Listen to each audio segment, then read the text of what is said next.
अब यहाँ जरा इस क्वेश्चन में देख लें इस फंक्शन को। फंक्शन दिया हुआ है कि f of x is equal to mod x upon x, x not equal to zero, and f of x is equal to zero when x is equal to zero. ठीक है, point of discontinuity यहाँ भी बताना है। थोड़ा सा हम function को सिंप्लीफाई करेंगे। अब आपको याद होगा कि फंक्शन को हम कैसे लिखते थे। देखिए, x is not equal to zero है तो यहाँ पे दो कंडीशन हो सकती है कि x less than zero, x greater than zero, और x is equal to zero तो दिया ही है। x is equal to zero पे फंक्शन की वैल्यू जीरो होगी, एफ ऑफ एक्स जीरो।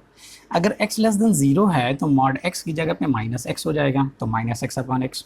और x अगर ग्रेटर देन जीरो है तो इस मॉड x की जगह पे, ठीक है, देखिए x is not equal to zero में दो कंडीशन है, x less than zero, x greater than zero. ठीक है, x लेस देन जीरो पे मॉड x माइनस एक्स हो जाएगा, और x ग्रेटर देन जीरो पे मॉड x x हो जाएगा। ठीक है, इसको हमने कहा कि x अपॉन x। ठीक है, अब इस फंक्शन की जगह पे हम क्या लिख सकते हैं। देखिए, x लेस देन जीरो है तो x अपॉन x ये हो जाएगा माइनस वन, और x अगर ग्रेटर देन जीरो है तो ये हो जाएगा वन।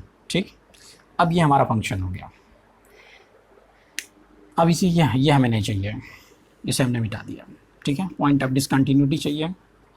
अब आपको याद आ रहा होगा कि ये कौन सा फंक्शन है, ये सिग्नम फंक्शन है। यहाँ पे टर्निंग पॉइंट जीरो है, जीरो से पहले, जीरो के बाद और जीरो पे। ठीक, तो हम सीधे सीधे टर्निंग पॉइंट मेंशन करेंगे at x is equal to zero, क्योंकि टर्निंग पॉइंट पे ही फंक्शन डिसकंटिन्यूअस हो सकता है। अब यहाँ पे देखिए लेफ्ट हैंड लिमिट, ये ज़ीरो है, ज़ीरो के लेफ्ट में ज़ीरो माइनस एच, ये हमारा एक्स हो जाएगा। ठीक, तो सबसे पहले हम क्या करेंगे, लेट ज़ीरो माइनस एच। जब हम ज़ीरो के लेफ्ट में जाएंगे, ज़ीरो के लेफ्ट में जाएंगे तो हमारा फंक्शन हो जाएगा माइनस वन। ठीक है, तो फंक्शन की वैल्यू इस पॉइंट पे वो माइनस वन होगी। अब हम क्या करेंगे, इस x को हमें ले चलना है ज़ीरो की तरफ, ये x जाएगा ज़ीरो की तरफ, तो ये तभी हो सकता है जब h जाएगा ज़ीरो की तरफ। ठीक है, तो यहाँ पे हम लिमिट अप्लाई करेंगे, हम लिखेंगे limit h tends to zero f of zero minus h. ठीक है, अब यहाँ पे देखिए, इसमें अगर h ज़ीरो की तरफ जा रहा है तो ये कांस्टेंट फंक्शन है। ठीक है, h की वैल्यू इनपुट हमारा कुछ भी हो जाए, कांस्टेंट फंक्शन है तो हम ये कांस्टेंट ही रहेगा। इसका मतलब ये हुआ कि जब x ज़ीरो की तरफ जाएगा तो फंक्शन क्या हो जाएगा, माइनस वन। ठीक, ओके, लेफ्ट हैंड साइड से। अब हम चलते हैं राइट हैंड लिमिट पे। तो राइट हैंड लिमिट में अब हम लेंगे let x is equal to zero plus h. ठीक है, इसके राइट में आ जाएंगे ज़ीरो प्लस एच, ये हमारा x हो गया। इस पॉइंट पे फंक्शन की वैल्यू हम लेंगे ज़ीरो प्लस एच। देखिए, ज़ीरो के राइट में कौन सा फंक्शन है, एफ ऑफ वन है। ठीक है, sorry, f of x is equal to one है, तो वैल्यू हो जाएगी इस पॉइंट पे फंक्शन की वैल्यू हो जाएगी वन।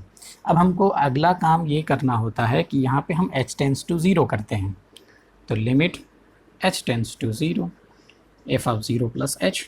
ठीक है, तो इस फंक्शन की वैल्यू में अगर हम कुछ भी रखेंगे तो हमें वन ही मिलेगा, क्योंकि ये कांस्टेंट फंक्शन है। ठीक है, तो h टेंस टू ज़ीरो करने पर ये वैल्यू हमको वन मिलेगी। अब यहाँ पे देखिए आप, left hand limit minus one, right hand limit one, limit exist नहीं कर रही है, तो जब लिमिट एग्जिस्ट नहीं कर रही है तो फंक्शन हो जाएगा discontinuous.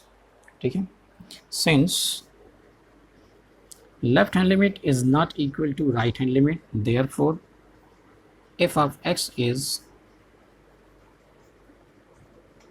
Discontinuous at x is equal to zero. ठीक है, अब यहाँ पे आपको फंक्शन की वैल्यू फाइंड करने की ज़रूरत नहीं है, क्योंकि फंक्शन की जब लिमिट ही एग्जिस्ट नहीं करती, तो लिमिट जब एग्जिस्ट नहीं करेगी तो फंक्शन अपने आप डिसकंटिन्यूअस हो जाएगा, क्योंकि फंक्शन का ग्राफ वहाँ पे क्या हो गया, ब्रेक हो गया। अब यहाँ पे देखिए, यहाँ पे हम सीधे लिखेंगे therefore point of discontinuity is x is equal to zero. ठीक है, तो पॉइंट ऑफ डिसकंटिन्यूटी क्या होगी, ज़ीरो, यानी फंक्शन ज़ीरो पे डिसकंटिन्यूअस होगा, बाकी जगह वो क्या होगा, कंटिन्यूअस होगा। ठीक, देखिए माइनस इनफाइनाइट से ज़ीरो तक एक कांस्टेंट फंक्शन है, तो कांस्टेंट फंक्शन है तो वो कभी ब्रेक हो नहीं सकता। ठीक है, तो माइनस इनफाइनाइट से ज़ीरो तक कांस्टेंट फंक्शन चलेगा, वो कंटिन्यूअस है। फिर देखिए, ज़ीरो से इनफाइनाइट तक x ग्रेटर देन ज़ीरो, फिर एक कांस्टेंट फंक्शन है, वो कांस्टेंट फंक्शन फिर चलेगा, वो भी ब्रेक नहीं होगा। लेकिन ज़ीरो पर आकर के ये कांस्टेंट फंक्शन ही बदल जा रहा है, जिसकी वजह से फंक्शन क्या हो जा रहा है, ब्रेक हो जा रहा है। अगर आपको सिग्नम फंक्शन का ग्राफ याद होगा तो पहले क्या होता है कि ये ऐसे नीचे से चलता है, फिर ज़ीरो पे आके यहाँ ऊपर से चलने लगता है। ठीक है, फंक्शन का ग्राफ इस तरीके से होता है कि पहले ये यहाँ से ऐसे होता है, ठीक है, ये -1 है, फिर उसके बाद ये देखिए ये +1 है, यहाँ से ऐसे चलता है, ठीक। तो माइनस इनफाइनाइट से ये -1 तक आता है, और उसके बाद फिर जैसे ही 0 पे आएगा, ये ओरिजिन है, जैसे ही 0 पे आएगा ये 0 से कहाँ चलता है फिर, ठीक। तो आप खुद ही देख रहे हैं कि ये फंक्शन क्या हुआ, ये ब्रेक हुआ है, ठीक। इसलिए जब हम लेफ्ट से चलते हैं तो हम -1 पे आते हैं, और जब हम राइट से चलते हैं तो हम 1 पे आते हैं, ठीक। तो लेफ्ट से और राइट से दोनों तरफ से फंक्शन की वैल्यू चेंज हो जा रही है, तो चेंज होने का मतलब ही है कि वहाँ पे फंक्शन का ग्राफ क्या हो गया, ब्रेक हो गया। तो जब फंक्शन का ग्राफ ब्रेक हो गया तो उसी ब्रेक को ही कहते हैं डिसकंटिन्यूअस फंक्शन, ठीक है। तो function is discontinuous at x is equal to 0, ठीक। ये सिग्नम फंक्शन है, ओके। चलिए अब हम चलते हैं अपने नेक्स्ट क्वेश्चन पे, ओके। Thank you.